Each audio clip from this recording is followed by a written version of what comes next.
अच्छा पिला माने आज हमें आकृति विषय रे जानिबा है ना। हां कोन जानिबा आकृति विषय रे हैला।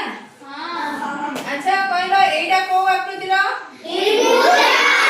त्रिभुज त्रिभुज रे केतोटी बाहु होची आ कोण केतोटी तीनोटी कोण शीर्ष केतोटी अछि तीनोटी शीर्ष हैला। हां मन रहला आ एटा कोण